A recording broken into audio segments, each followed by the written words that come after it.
Abran sus Biblias en Génesis, capítulo 36.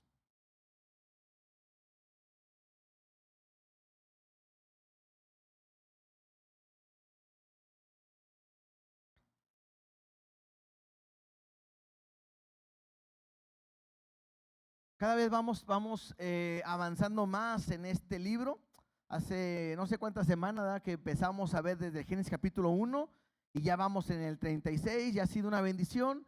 Y el día de hoy vamos a avanzar del 36 a la mejor, bueno, sí, hasta el 39. Hasta el 39, algunos pasajes, otros los vamos a brincar, pero ahorita vamos a ir viendo, ¿verdad? La semana pasada, bueno, vamos a orar para poner este tiempo en las manos de Dios y para ir aprendiendo lo que Dios nos quiere hablar. Papá, te damos gracias porque eres bueno, gracias por la oportunidad que nos das de estar aquí en este momento y poder estar dispuestos a escuchar tu palabra.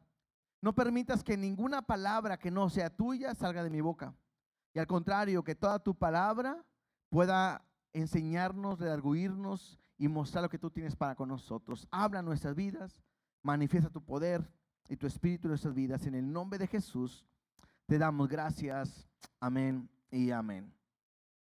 El capítulo 35 lo vimos la semana pasada y voy a nada más un pasaje, un panorama rápido de lo que vimos para no perder la secuencia. Vimos cómo Dios le aparece a Jacob y le dice que vuelva a casa. Ese fue el tema, que le dice, regresa a Betel, al lugar donde te aparecí, donde te hablé, levanta un altar, adórame allí, y lo hace así Jacob. Incluso vimos cómo iba con toda su familia y ellos se santificaron, todos los dioses que tenían, dioses con D chiquita, los sacan y entonces ellos van y adoran a Dios. Y Dios hace dos cosas con Jacob. Número uno, le recuerda que le había cambiado el nombre. Y vimos cómo Dios nos recuerda quiénes somos. Antes éramos algo malo, ahora somos hijos de Dios.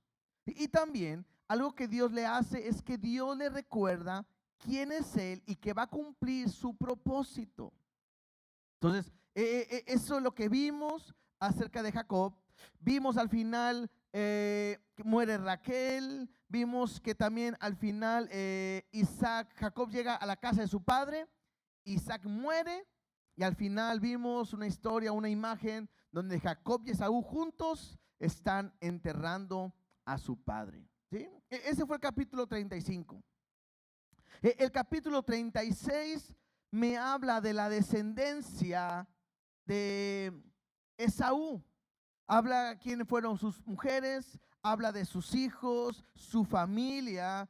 Y no vamos a ver el capítulo 36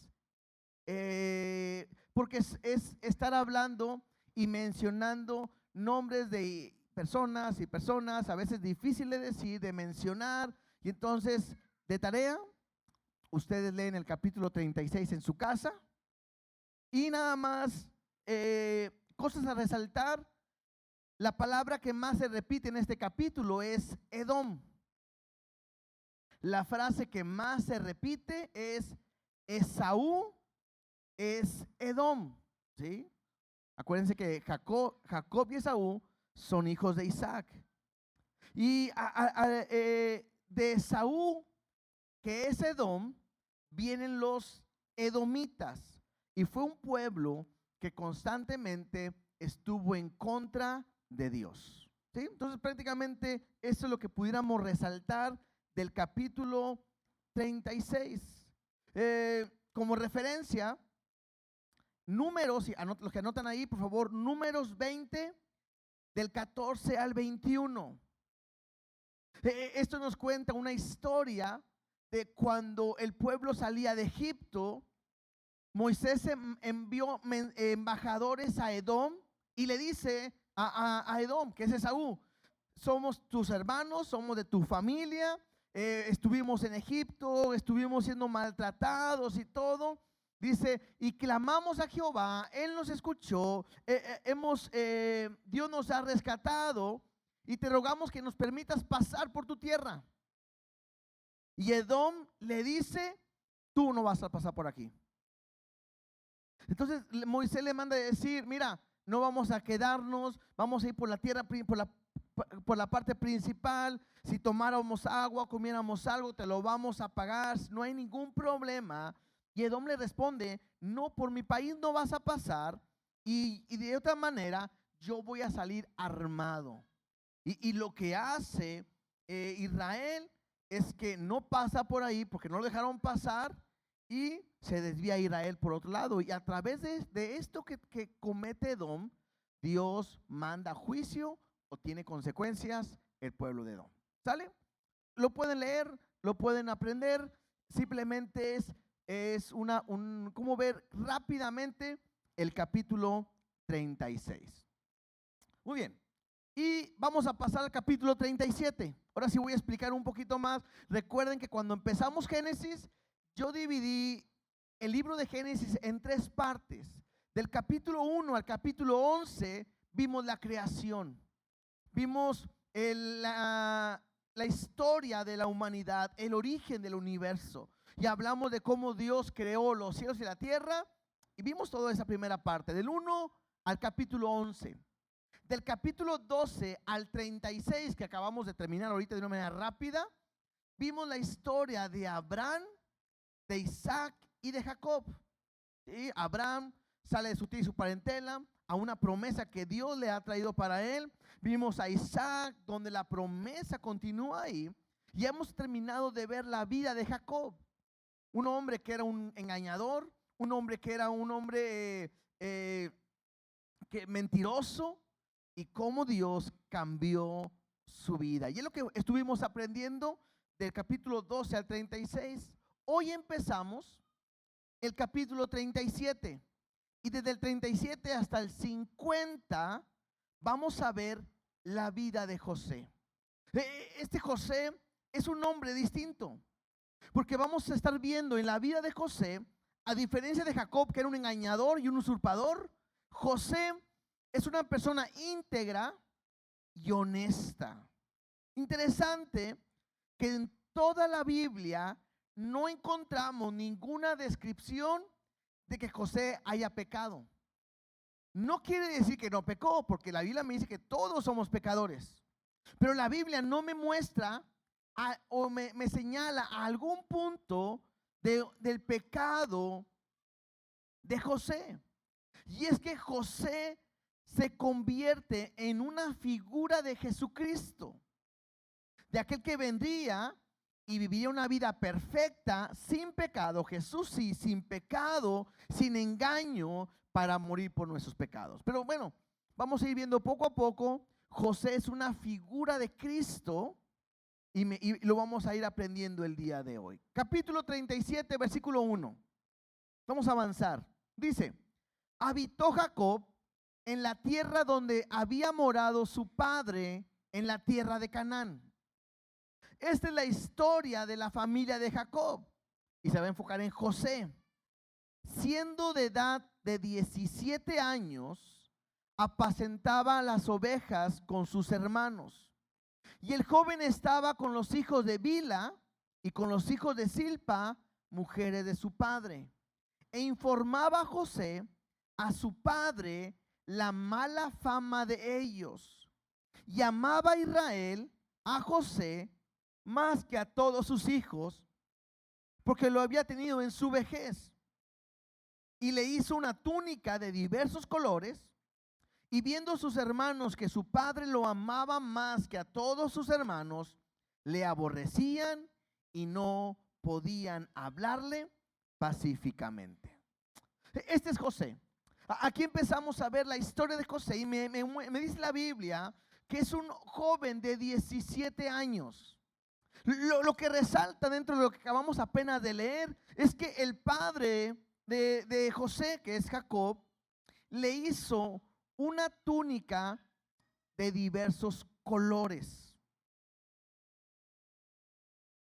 Y es una túnica que se extendía por todo su cuerpo, hasta las muñecas y los tobillos. ¿Sí? Esta prenda no era la que llevaba un hombre de trabajo. Más bien, era una prenda de vestir para los privilegiados y los que tenían un mayor estatus social. O sea, una persona que trabajaba no tenía este tipo de túnicas porque tenía que moverse, cargar, y alguien desde un estatus mayor podía tener un tipo de túnica así, pero realmente, más que una túnica de colores, lo que representaba es que era una persona que era como un jefe, alguien que estaba supervisando y tenía una vestimenta especial pues, para poder supervisar. Y al momento de verlo, se diferenciaba completamente de los demás. Entonces, este es José, que es una vestimenta especial, es como un supervisor, es un jefe, y me dice ahí que estaba con los hijos de Bilha y con los hijos de Silpa. ¿Y qué es lo que hacía? Supervisaba su trabajo y lo reportaba. Incluso leíamos ahorita que decía, e informaba a José, su padre, la mala fama de ellos.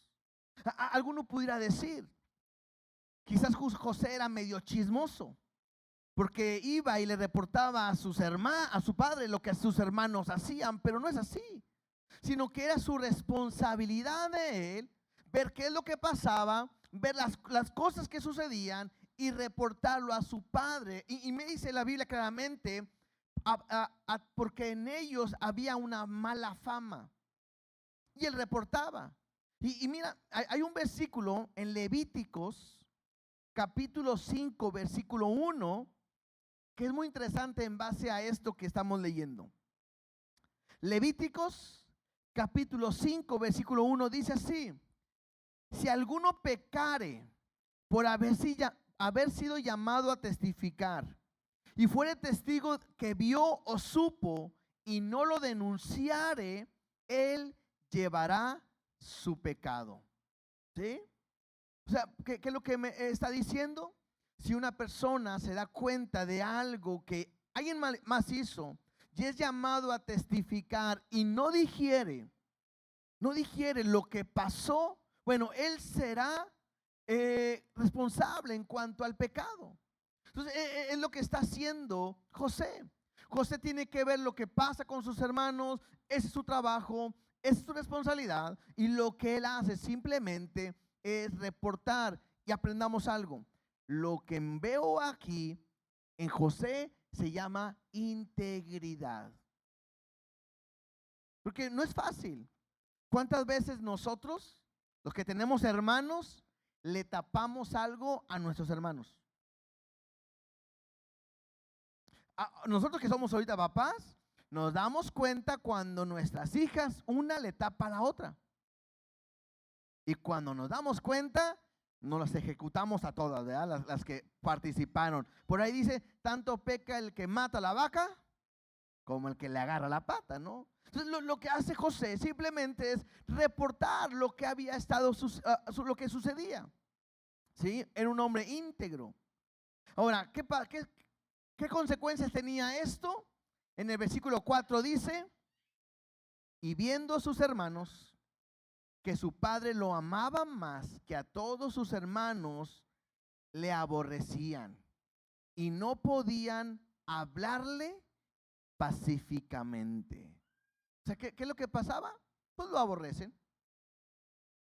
¿Qué pasaba? No lo querían. Y yo busqué la palabra aborrecer y me habla de un rechazo y de repudio. O sea, no lo querían, no lo aceptaban, no lo querían ver. Y eso es la relación que había José con sus hermanos. Y esto es importante por lo que va a suceder. Versículo 5. Y soñó José un sueño y lo contó a sus hermanos, y ellos llegaron a aborrecerle más todavía. Y él les dijo, oíd ahora este sueño que he soñado. He aquí que atábamos manojos en medio del campo. Y he aquí que mi manojo se levantaba y estaba derecho, y que vuestros manojos estaban alrededor y se inclinaban al mío. Y le respondieron sus hermanos, ¿Reinarás tú sobre nosotros? ¿O señorearás sobre nosotros? Y le aborrecieron aún más a causa de sus sueños y sus palabras. Y soñó aún otro sueño y lo contó a sus hermanos diciendo: he aquí que he soñado otro sueño. Y he aquí que el sol y la luna y las 11 estrellas se inclinaban a mí. Y lo contó a su padre y a sus hermanos y a su padre, y le reprendió y le dijo: ¿qué sueño es este que soñaste? ¿Acaso vendremos yo y tu madre y tus hermanos a postrarnos en tierra ante ti? Y sus hermanos le tenían envidia, mas su padre meditaba en esto. ¿Sí? ¿Qué es lo que estamos viendo en esta parte que acabamos de leer? Sus hermanos le tenían envidia por lo que este joven José había soñado. Interesante porque dice, sus hermanos le tenían envidia y su padre meditaba en esto. ¿Se acuerdan cómo Dios le habló a Jacob? Pregunta casi como de examen. Cuando Jacob huía de su hermano Esaú y que iba a la tierra de su familia, llega a un lugar y toma una piedra, la toma como cabecera y duerme. Y estando ahí tuvo un sueño y vio una escalera que estaba del cielo a la tierra y ángeles que subían y bajaban. ¿Se acuerdan de eso? Y se dio cuenta que Dios estaba ahí y Dios le habló a través del sueño. Entonces es increíble que en este momento Jacob no entienda que Dios le está hablando a través de sueños a su hijo. Entonces él meditaba, me dice la palabra, y sus hermanos pues le tenían envidia. Y entonces sus sueños eran muy interesantes. Uno de los sueños hablaba de un manojo que estaba de pie, que era el suyo, y todos los demás manojos que eran sus hermanos se inclinaban hacia él. El segundo sueño era donde el sol y la luna y 11 estrellas también se inclinaban hacia él. Interesante que la interpretación de los sueños la dan la misma familia. Porque sus hermanos le dicen: ¿qué? ¿A poco vas a gobernar sobre nosotros? Su padre le dice: ¿a poco yo y tu madre y tus hermanos nos vamos a inclinar hacia ti? Es Dios hablándole en sueños. Ahora la pregunta que podríamos hacernos el día de hoy es: ¿Dios habla a través de sueños? Sí. La Biblia me muestra que Dios habla a través de sueños. Ahorita estaba hablando de Jacob, cuando tuvo un sueño Dios le habló. Pero, importante, no todos los sueños son un mensaje de Dios.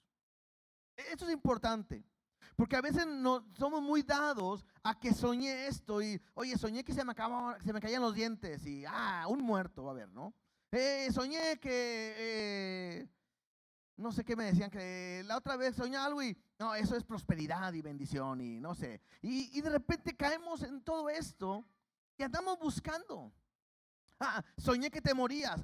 Qué bueno, porque es larga vida. Y a veces nos aventamos en esas ideas que nos divierten. Pero eso no quiere decir que Dios nos hable. Dios habla en sueños, sí habla en sueños, pero la manera más fácil de poder entender lo que Dios me quiere hablar es a través de su palabra. Ahora, interesante que esto que soñó José es de Dios. Se va a convertir en algo realidad. ¿Por qué? Más adelante lo veremos, capítulos más adelante, cómo José llegó a ser el segundo hombre más influyente o poderoso de todo el mundo.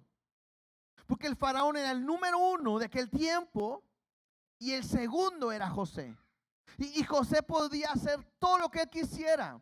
Y el faraón le dijo: te doy toda la autoridad, menos te entrego mi reino. Pero lo que tú quieras hacer, yo te lo entrego.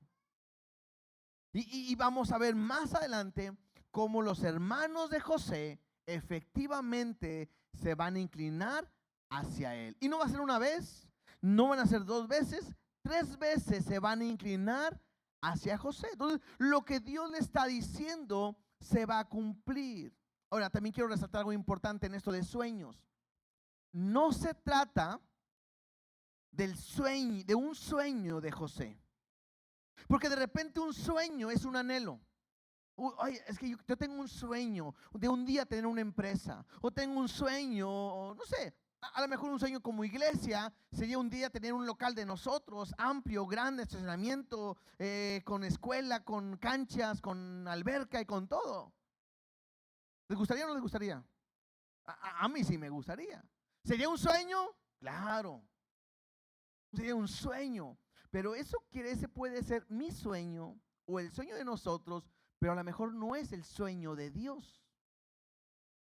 Entonces, yo tengo que aprender a tener mucho cuidado que mi vida no se mueva en base a mis sueños. Siempre he tenido ese sueño y sigues un sueño. Siempre he anhelado esto y sigues eso que tú anhelas. Pero hay una gran diferencia en cuanto el sueño es mío y en cuanto el sueño viene de Dios. Porque cuando Dios tiene un sueño, Él lo va a cumplir porque siempre es en base a su propósito. Eso es bien importante. No se trata lo que yo quiero, se trata lo que Él quiere hacer. Simplemente leemos la Biblia y la Biblia me habla del deseo que Dios tiene para con nosotros. ¿Cuál es su deseo? Que estemos con Él para siempre.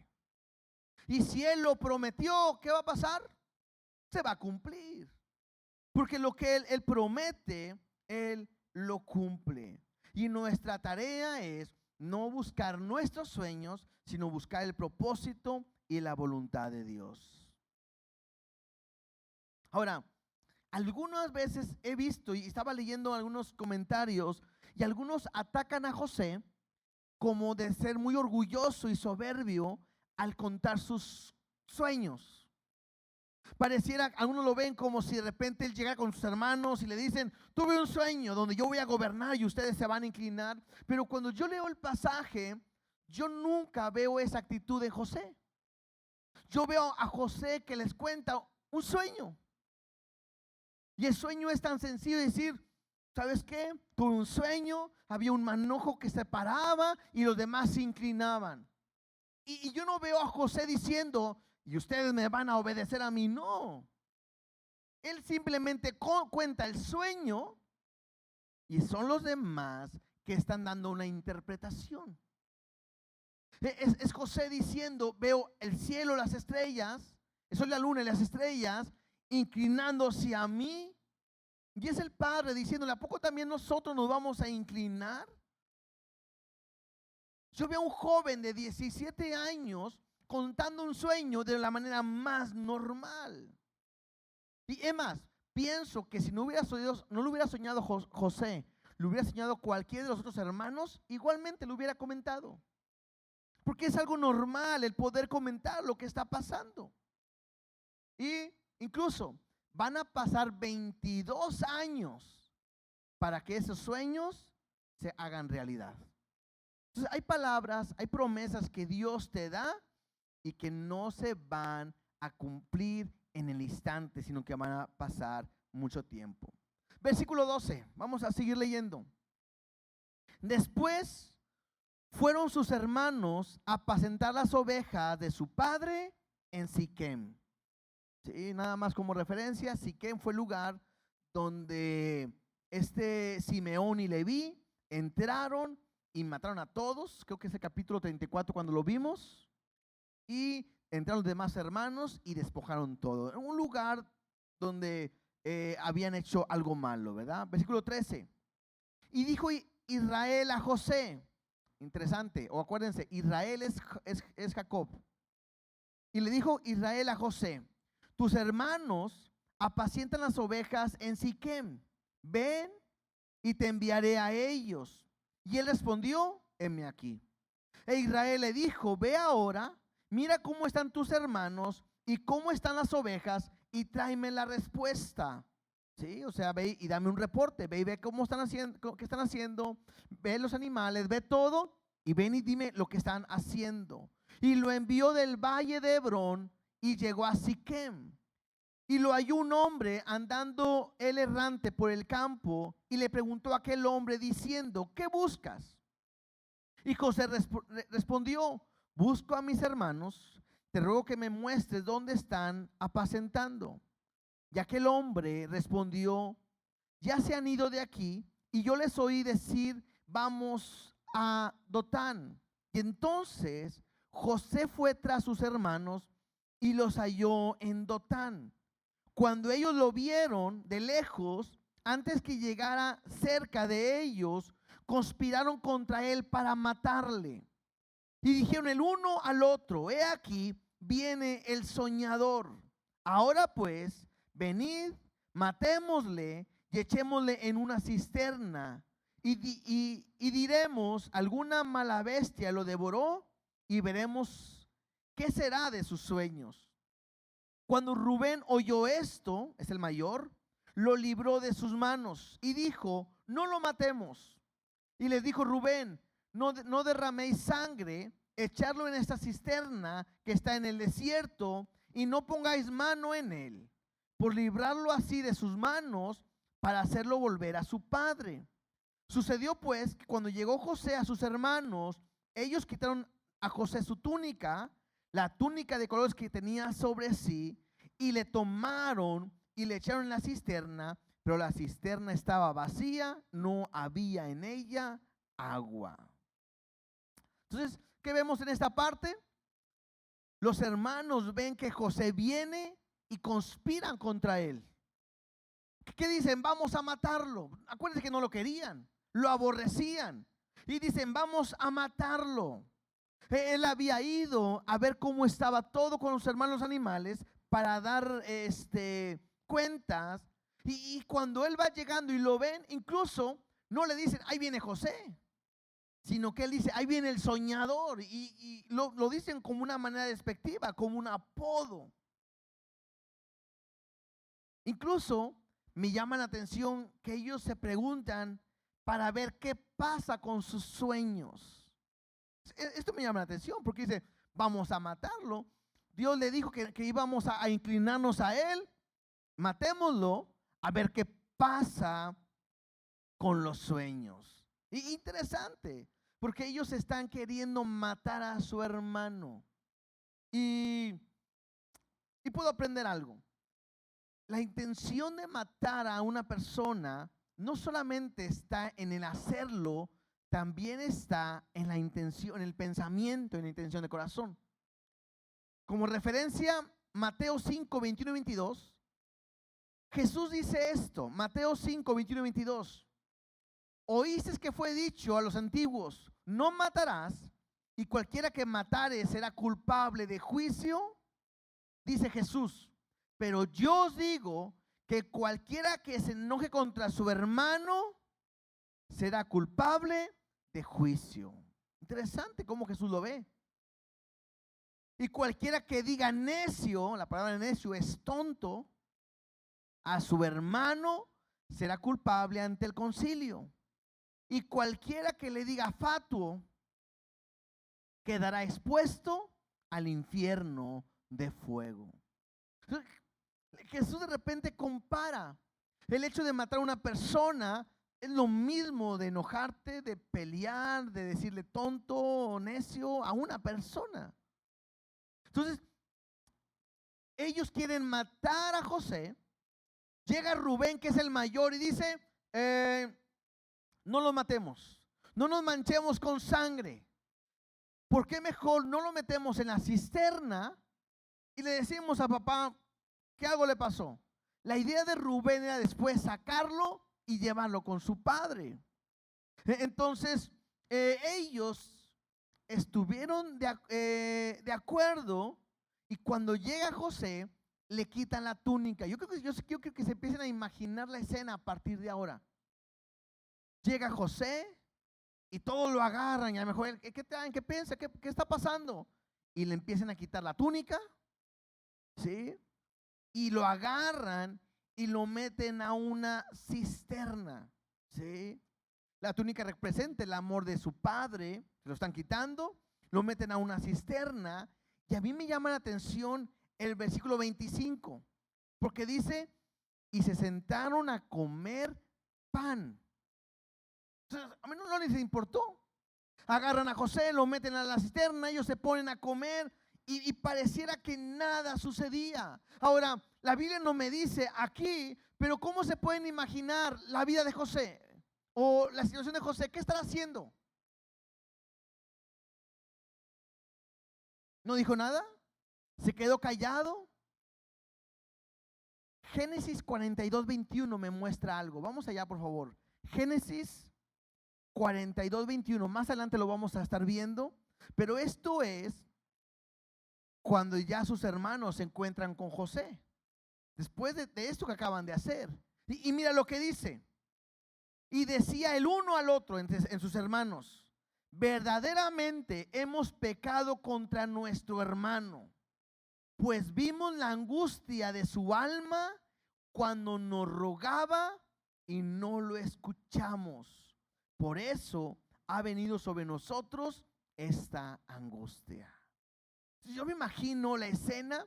Sus hermanos agarran a José, lo avientan a una cisterna profunda donde se juntaba el agua, estaba seca. Y yo me imagino a José, tiene 17 años. Está gritándole a sus hermanos: ayúdenme, sáquenme. Por favor, sáquenme. A lo mejor ahí hasta les dijo: y si no me sacan, le voy a decir a papá. Y a lo mejor ellos dijeron: le vas a decir, menos te sacamos, ¿verdad? Y estaba ahí, y ándale, y por favor, o a lo mejor decía: no les voy a decir nada, papá, de veras, se los prometo. Y a lo mejor estaba él clamando, y dice ahí, no lo escucharon. Ellos estaban comiendo. Y había una angustia y una desesperación en José. Regresemos al 25, a Génesis 37:25. Dice: y se sentaron a comer pan y alzando los ojos miraron, y aquí una compañía de ismaelitas que venían de Galaad, y sus camellos traían aromas, bálsamo y mirra, e iban a llevarlo a Egipto. Estos eran unos ismaelitas de la tribu de Ismael, que eran familiares también, pero eran mercaderes. Versículo 26. Y entonces Judá, es uno de los hermanos de José, dijo a sus hermanos: ¿qué provecho hay en que matemos a nuestro hermano y encubramos su muerte? Venid y vendámosle a los ismaelitas, y no sea nuestra mano sobre él, porque él es nuestro hermano, nuestra propia carne. Y sus hermanos convinieron con él. Entonces, de repente, uno de los hermanos, que es Judá, dice: mejor no lo matamos. ¿Por qué vamos a cargar con esta culpa? Es nuestro hermano. Mejor vamos a venderlo, y así hasta alcanzamos un provecho. Vamos a tener un beneficio de esta situación. Los demás estuvieron de acuerdo, y creo que lo que podemos aprender y ver aquí es que todos sus hermanos tienen un corazón entenebrecido. ¿Sí? Imagínate, es vender a tu hermano. ¿Cuántos de ustedes venderían a su hermano? No me contesten, ¿verdad? Mejor no. Verso 28.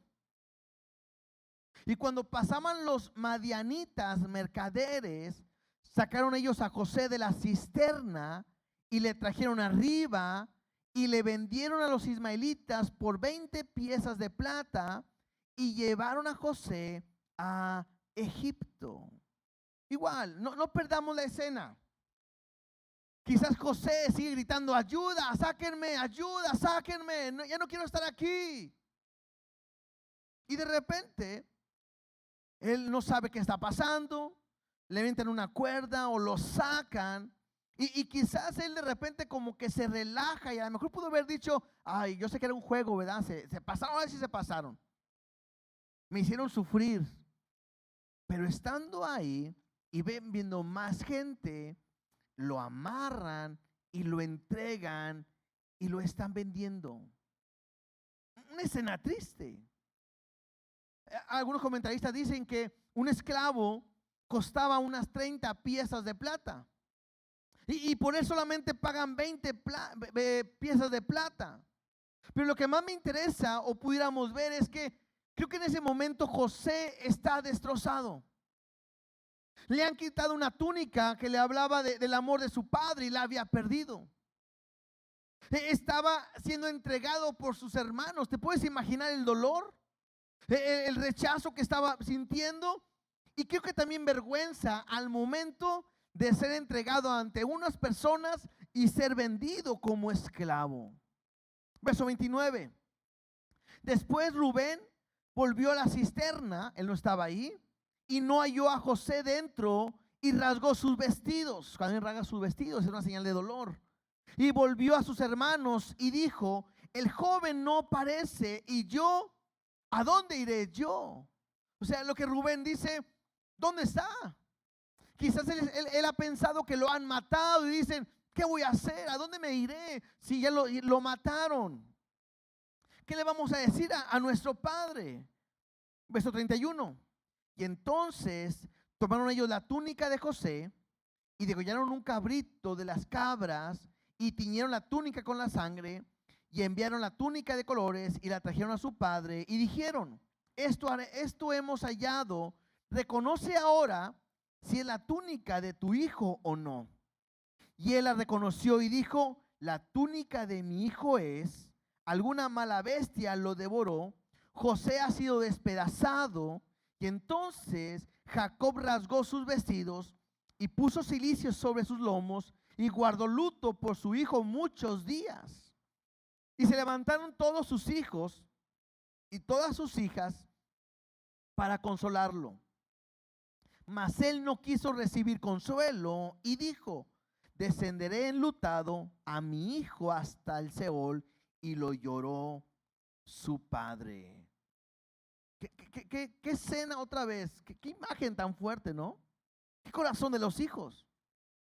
Porque acaban de vender a José, agarran la túnica, agarran un animalito, lo degollan, lo manchan de sangre, rasgan el manto, la túnica, y van con su padre. Y le dicen: encontramos esto, reconoce si es de tu hijo. Interesante, no dicen de nuestro hermano. A ver si es de tu hijo. Lo ve Jacob y dice: claro, es de mi hijo. Alguna bestia lo ha despedazado. Y dice que en ese momento hubo luto en Jacob. Y dice: voy a tener luto todos los días de mi vida y voy a morir con el dolor de que he perdido a mi hijo. Y aunque todos sus hijos se acercaban, sus hijas, para consolarle, nadie podía lograr consolar el corazón de Jacob. Hasta aquí pudiéramos entender, es lógico. Lo que no entiendo es el corazón de sus hijos al no amar quizás a su padre después de tanto tiempo de llorar y llorar y llorar y llorar. Creo que cualquiera pudo haber dicho: papá, tenemos que decirte la verdad, nuestro hermano no está muerto. Fue un error, nos equivocamos, él vive, lo vendimos.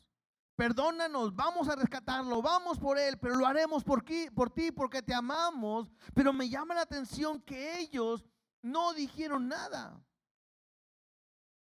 A pesar que el corazón de su padre está muy dolido, ellos no hacen nada. Es más, van a pasar 22 años hasta que un día van a darse cuenta y van a decir la verdad, que su hijo José vive y no murió. Otra vez, pudieron haber dicho: estábamos enojados por los sueños, se creía mucho, tú lo querías más y nos dio envidia. Pero no, ellos no hacen nada. Y otra vez veo el corazón de los hijos de Jacob, aún para con él. Verso 36. Y los madianitas lo vendieron a Egipto, a Potifar, oficial, faraón, capital de la guardia. Entonces, está José, ¿en dónde? Ya en Egipto. Y vamos a ver qué es lo que pasa. No vamos a ver el capítulo 38 el día de hoy, lo vemos la próxima semana. Pero brinquemos tantito al capítulo 39. Y mira lo que dice capítulo 39, versículo 1. Llevado pues José a Egipto, Potifar, oficial de Faraón, capitán de la guardia, varón egipcio, lo compró de los ismaelitas que lo habían llevado allá. ¿Qué es lo que me dice? José llega a Egipto. Interesante, porque José no habla egipcio. José no sabe nada de la cultura de Egipto, nada. Pero él está llegando y se encuentra con un hombre que se llama Potifar. Es un oficial del faraón, jefe de seguridad, y él lo compra y se lo lleva a su casa. Versículo 2. Mas Jehová estaba con José y fue varón próspero y estaba en la casa de su amo el egipcio. Y cuando yo leo esto, me llama la atención. Porque estoy viendo a un hombre que estamos viendo cómo tuvo sueños, Dios le habló, pero vimos cómo ha sido despreciado, aborrecido, desechado, atormentado, vendido. Está pasando, es una pesadilla. O sea, esto está pasando de un día a otro. ¿Te puedes imaginar? De ser jefe, de estar dirigiendo tu casa. Es más, vimos al principio, los hermanos estaban pastoreando cuando él, ¿dónde estaba? En su casa. Y de un instante al otro es un esclavo. Y qué interesante que vamos leyendo y vemos y notamos que Dios estaba con José. Dios no se ha olvidado de José. A pesar de todo lo que está viviendo, a pesar de todo lo que está sucediendo, Dios ahí está. Además, me dice, y fue varón próspero. Y esto me habla, prosperidad me habla de tener éxito. Está en la casa de su amo, versículo 3. Y vio su amo, Potifar, que Jehová estaba con él y que todo lo que él hacía, Jehová lo hacía prosperar en su mano. Interesante. No solo Dios estaba con él, sino que los demás vieron que Dios estaba con él. Y hasta ahorita hemos visto algo. José lo hemos visto siendo un hombre íntegro y honesto. Vemos a un hombre que hablaba de lo que Dios le había mostrado en sus sueños. Pero ahora, a pesar de todo lo que está enfrentando, vemos a un hombre dependiendo completamente de Dios. No hemos escuchado ninguna queja de José.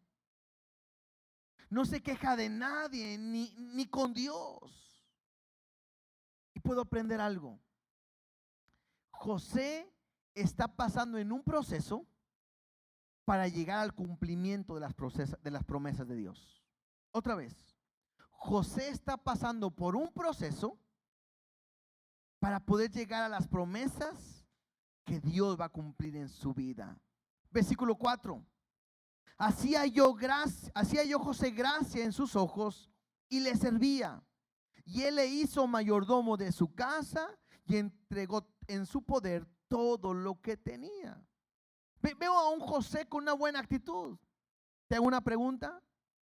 Si tú serías José y de repente te hubieran vendido y llegaras a Egipto, ¿cuál hubiera sido tu comportamiento? A lo mejor estarías buscando cómo escaparte de ahí. A lo mejor estarías buscando decir, a ver, Potifar, tengo que decirte algo. Yo no soy ningún esclavo. Yo soy el hijo consentido de mi papá. Soy un hijo de papi. Y mis hermanos me hicieron esto. Y yo quiero pedirte ayuda para que me permitas ir. Es más, lo que tú pagaste por mí te lo voy a pagar. No sé, cualquier cosa quizás haríamos nosotros. Pero yo veo a José sirviendo. Yo veo a José con una actitud correcta, que incluso Potifar lo hizo el mayordomo de su casa y lo entregó todo en sus manos. Una actitud de servicio completo. Y no me lo imagino a José como de repente cuando nosotros mandamos a que nuestros hijos hagan algo, ¿verdad? Límpiame tu cuarto y ay, otra vez, yo siempre, el cuarto y trapear. ¿Eh? ¿Así les pasa en su casa o no nos pasa en la mía? Cuando dicen, lava las vasijas, ay, siempre yo, porque las vasijas y yo, porque no hice a mi hermana y que esto y que el otro. Saca las basuras, ya lo hice yo, o que lo haga la otra. ¿Sí me explicó? Bueno, a lo mejor más pasa en mi casa eso, ¿verdad? Pero yo veo a un José sirviendo a pesar de un hombre íntegro esperando en Dios. Versículo 5. Aconteció que desde cuando él le dio el encargo de su casa y de todo lo que tenía, Jehová bendijo la casa del egipcio a causa de José.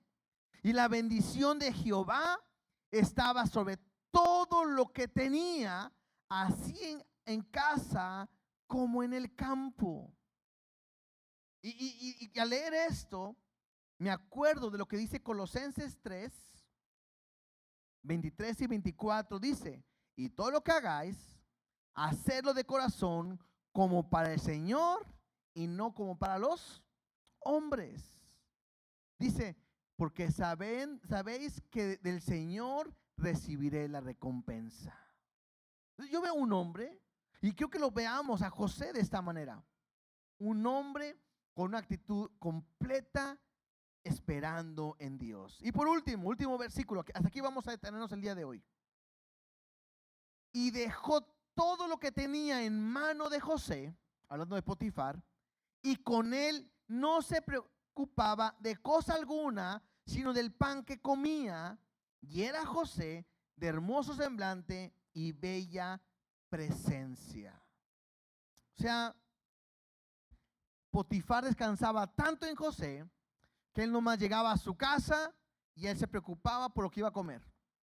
Todo lo demás, el quien se encargaba era José, un hombre que Dios estaba con él y que tenía una buena actitud a pesar de lo que estaba sucediendo.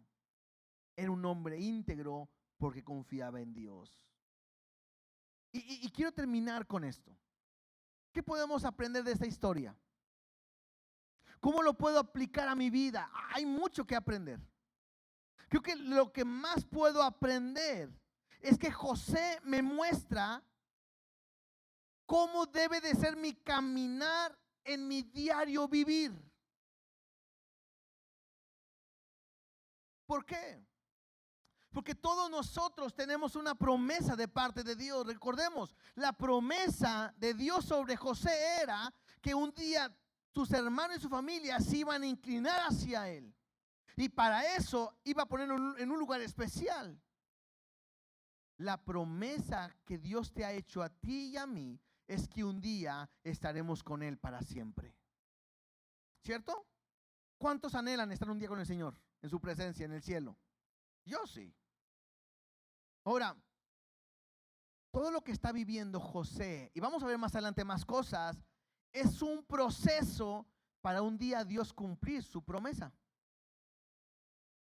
Lo que tú estás viviendo el día de hoy, y quiero ser muy claro, porque muchas veces nosotros estamos pasando el día de hoy por enfermedades. Quizás enfermedades que no se quitan. Estamos pasando por momentos económicos. Estamos pasando por momentos a lo mejor de soledad o de conflictos o de rompimiento en la familia. No sé qué estás pasando. Y la manera más fácil de actuar el día de hoy para nosotros es quejándonos. Es preguntarle a Dios y decir, ¿por qué a mí? O quizás es decirle a Dios, es injusto lo que estoy sufriendo, viviendo el día de hoy. Y quizás nos pasamos una vida cristiana de quejas y de quejas y de quejas. Y a lo mejor voy a trabajar enojado y molesto, y me molesta hasta por el calor, y me molesta porque no hay agua, y me molesto por todo.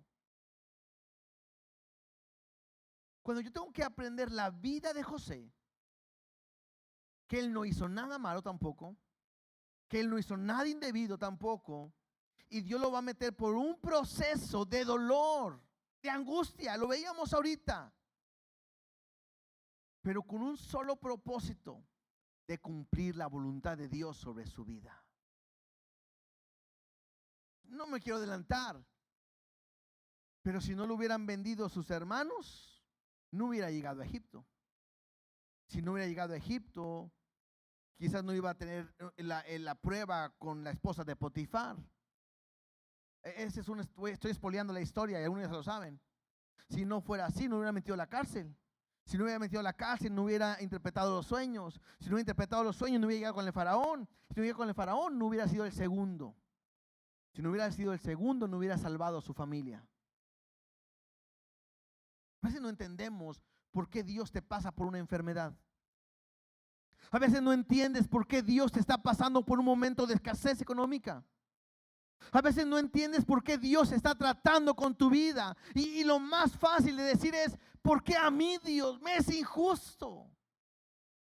Yo no merezco esto. Y tengo que decirte algo: no estamos hablando de merecimientos. ¿Por qué? Porque Jesús tampoco merecía haber ido a la cruz del Calvario. Entonces, lo que yo puedo aprender es que la vida de José me ayuda a entender que mi caminar con Dios debe de ser íntegro, honesto, esperando, confiando en lo que Dios quiere para mi vida. Importante: no importa en qué condición estés hoy, Dios cambia todo a tu favor y cumplirá su propósito en tu vida. Eso es importantísimo. La Biblia me dice que a los que aman a Dios, todas las cosas, ¿qué? Le van a ayudar a bien. No creas que tu problema, tu situación, tu necesidad es porque Dios se ha olvidado. Cualquiera de nosotros, al momento de estar leyendo el capítulo 37, pudimos haber pensado: pareciera que Dios se olvidó de José. Pareciera que Dios ya no tiene un plan sobre José. No. En medio de la prueba, la dificultad, del fuego, Dios está allí. Y Dios bien claro dice: acuérdate que tus pensamientos no son mis pensamientos, y tus caminos no son mis caminos. Yo te prometí algo y lo voy a cumplir. Aunque lo veas perdido, arruinado y fracasado, Dios cumplirá su propósito en ti. Entonces, ¿qué tengo que hacer? La Biblia me enseña que tengo que darle gracias a Dios en todo y por todo, aún por la prueba, aún por la situación en la que estoy enfrentando. Tengo que aprender a ver las cosas como Dios ve. Y Dios lo va a cumplir a pesar de todo. Interesante, porque cuando Dios te permite pasar por una prueba y tú permaneces firme y fiel, la gente que está a tu alrededor puede aprender que Dios está contigo. ¿No es cierto? Creo que la mayoría, a todos nos ha pasado. No sé, espero que si no, ojo, lo vas a aprender. La gente que sabe que eres cristiano, que amas a Dios y temes a Dios, cuando te ve una prueba y que a pesar de la prueba sales victorioso y que Dios está contigo, la gente se dará cuenta que Dios está en ti. Lo van a ver y van a querer conocer a Dios a través de nuestra vida. Ponte de